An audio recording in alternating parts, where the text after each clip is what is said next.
ಏನೋ ಬೇಕು, ನ್ಯಾಚುರಲ್ ಆಗ್ಬೇಕು. ಇದು ಸರಿ ಹೋಗ್ಲಿಲ್ವೇ? ಸರಿ ಬಿಡಿ, ಆಯ್ತು, ಏನೋ ಒಂದು ಮಾಡೋಣ. ಸತತ ಅರ್ಧ ಗಂಟೆ ಕೊಪ್ಪಳ ನಿಲ್ದಾಣದಲ್ಲಿ ಕುಳಿತಿರ್ತಕ್ಕಂತಹ ನಾನು ವಾಹನಕ್ಕಾಗಿ ಕಾಯ್ತಾ ಇದ್ದೆ. ನೀನು ಸಮಾಜದ ಪ್ರಮುಖ ವ್ಯಕ್ತಿ. ಡೈರೆಕ್ಟ್ ನಮ್ಮೂರು ಕುಷ್ಟಗಿಂದನೂ ಹೋಗೋದಾಗಿತ್ತು. ಹರ್ಟ್ ಆಗಿ ಎಮೋಷನಲ್ ಡ್ಯಾಮೇಜ್ ಆಗಿ ಹೋಗ್ಲಿ ಬಿಡ್ರಿ, ಹೊಸ ಎಕ್ಸ್ಪೀರಿಯನ್ಸ್.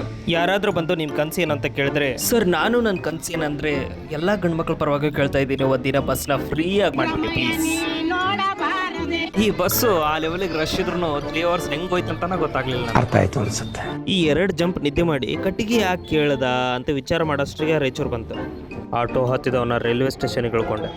ಜಗಳ it's not a war, it's an entertainment to other people.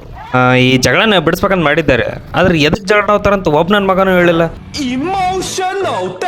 Hurt ಆಗಿ ರೈಲ್ವೆ ಸ್ಟೇಷನ್ ಕಡೆ ಪಾದಯಾತ್ರೆ ಮಾಡಿ. ಈ ಸ್ಟೇಷನ್ ನೋಡಿದ್ರೆ ಸೇಮ್ ನೋಡಕ್ ನಮ್ಮ ಮನೆ ಇದ್ದಂಗೆ ಇಲ್ಲ. ತೋರ್ಸ್ ನಡಿಯೋ, ಎಲ್ಲಿಗೆ ತೋರ್ಸ್ ನಡಿಯೋ, ನಿಮ್ ಮನೆ ತೋರ್ಸ್ ನಡಿಯೋ. ನಾನೇ ಮನೆ ಕಳ್ದೋಗೈತಿ ಅಂತ ಮನೆ ಹುಡುಕ್ತಾ ಇದ್ದೀನಿ. ಬಂದಿದ್ದ ಲೇಟ್ ಆಗೈತೆ ಅನ್ಕೊಂಡು ಬಡ ಬಡ ಬಡ ಬಡ ಬಡ ಟಿಕೆಟ್ ತಗೊಂಡ 30 ರೂಪಾಯಿ ಫೈನಲಿ.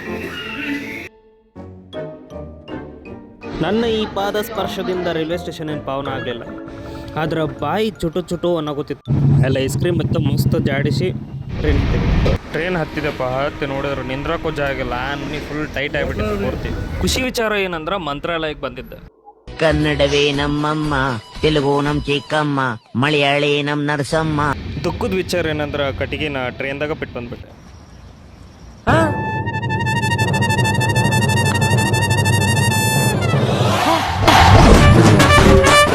ಇವಾಗ ತಾನೇ ಫೋಟೋ ಹಿಡಿದ್ರಲ್ಲೋ.